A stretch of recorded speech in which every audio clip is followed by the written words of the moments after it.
What would you do if troops rolled down your street tomorrow? Not for a hurricane, not for a national disaster, but for crime, or protests, or politics? Would you know who gave that order? Would you know how to stop the next one? Because it's already happening. In Chicago, National Guard units from Texas were staged just outside the city without the governor's consent, and President Trump openly floated using the Insurrection Act to push the deployment through.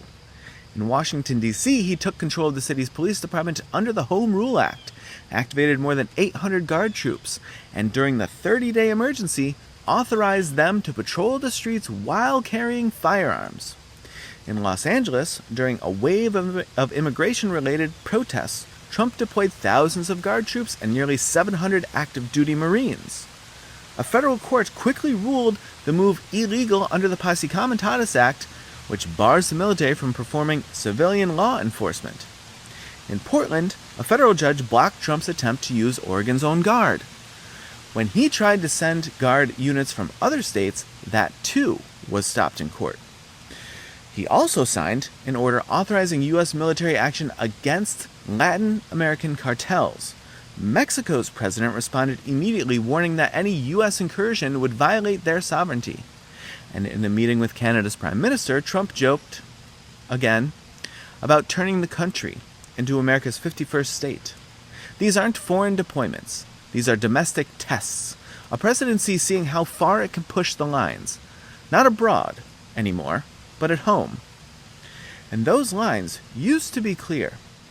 The Constitution gives Congress, not the president, the power to declare war, raise armies, and call forth the militia to suppress insurrections or repel invasions. The president is commander-in-chief of the armed forces and of state militias only when they've been lawfully called into federal service. That distinction matters, because when a president bypasses Congress or overrides governors or ignores courts, we leave law and enter something else. The 10th Amendment reserves powers not given to the federal government, including most policing, to the states. And since 1878, the Posse Comitatus Act has served as a bedrock rule. Federal troops do not act as police unless Congress explicitly says so. Even the Insurrection Act, which does allow for exceptions, was intended for breakdowns of civil order. In 1957, Eisenhower used it to enforce school desegregation in Little Rock, backing a federal court order, not fighting one. The founders saw this danger coming. Madison warned that war was the parent of armies, and armies were the path to tyranny. Hamilton wrote that a president's military authority must be much inferior to that of a monarch, and that state militias were a safeguard against centralized control. And George Washington, in his farewell address, warned that overgrown military establishments were hostile to Republican liberty. And history has backed them up. After the Civil War, when federal troops remained in the South for years, the backlash led to Posse Comitatus, a law meant to draw a bright line.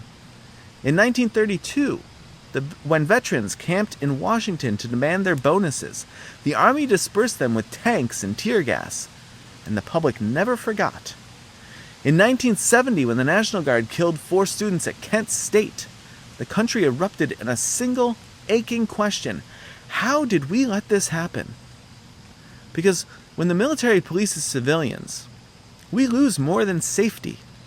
We lose the right to gather without fear. We lose due process and lose control at the local level. And when we lose the balance that keeps government power from turning inward, it's hard to get it back. This isn't about being anti-military. It's about keeping force where it belongs, defending the country, not patrolling its neighborhoods. The founders expected emergencies, but they also expected us to keep the civil above the military. So here's the question. If a president can send troops into cities that didn't ask for them, and do it without the consent of Congress or the courts, what's to stop the next one from doing it everywhere? And will we recognize the line once it's gone?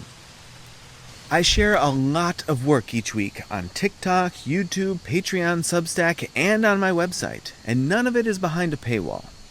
And that's intentional, because if someone needs a perspective or a story or a reminder of what matters, they should be able to find it, whether or not they can pay. But the truth is, this takes real time and energy and care, and there are real costs to creating it, and to editing it, and to hosting it. Just generally to keeping it going. And for personal reasons, in the next 6 to 12 months, it's going to get harder to sustain all of this unless we build a stronger foundation of support. So if this work means something to you, and you're in a position to help, I hope you'll consider it. You can support it on Patreon or Substack or directly through my website if that's easier. Every bit helps, really. If we don't reach that goal, I'll need to slow down. And with the way things are heading, the fear, the noise, the surveillance, the cruelty, I think it matters more than ever that this work continue.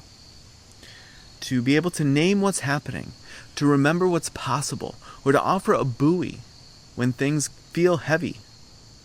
That's why I'm asking now, so this can keep going and keep reaching the people who might need it most. Thanks.